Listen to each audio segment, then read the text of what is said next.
মাশাআল্লাহ, দেখেন দেখেন, আওয়াজটা শুনুন, আওয়াজটা শুনেন। প্রিয় দর্শক, আসসালামু আলাইকুম। তো আজকে দেখেন সৌদি আরবের গরমের তাপ এত বেশি।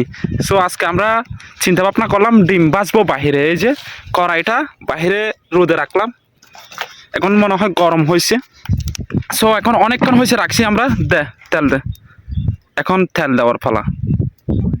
এই এই যে তেল দিচ্ছে, হয়েছে হয়েছে হয়েছে হয়েছে।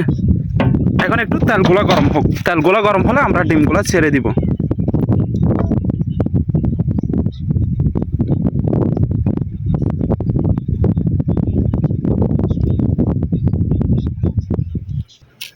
প্রায় 17 মিনিট পর আমি রুম থেকে আসতেছি, দেখি গরম হয়েছে কিনা।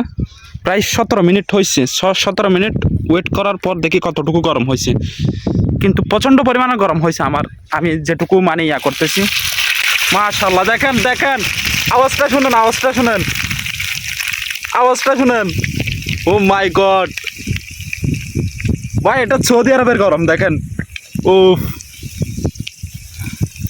মানে রোদের কারণে, এত গরমের কারণে আমি মোবাইলেও দেখতে পারতেছি না যে ভিডিওটা কিরকম হচ্ছে। জাস্ট আপনারা দেখেন, এই যে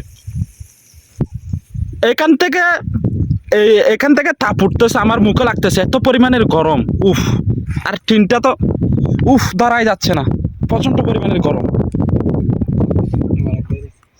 এটা হচ্ছে সৌদি আরবের গরম। দেখেন যে এদিকে একটু ঘাস আছে, একটু মোটামুটি এখানে থাকা যায়। ওইদিকে দেখেন কত বড় বড় পাহাড়।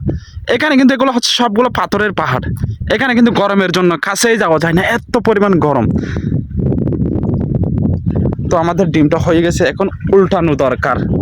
ওই পাশে উল্টাইতে হবে। এখন আবার কিছুক্ষণ ওয়েট করবো, বাসায় গিয়ে রুমে ঢুকবো, কারণ এখানে গরমের জন্য থাকতে পারবো না। ওয়াও, সেই হয়ে গেছে। তো এখানে থাক, আমি রুমে যাচ্ছি, তারপর আবার এসে ডিমটা উল্টাই দিব, তারপর খাওয়া পালা। তো আজকের ভিডিওটা এই পর্যন্ত। সবাই ভালো থাকবেন, সুস্থ থাকবেন, আল্লাহ হাফেজ। এই যে দেখেন ডিমটা অলমোস্ট হয়ে গেছে, নিচে একদম নিচের দিক দিয়ে পুরোপুরি হয়ে গেছে।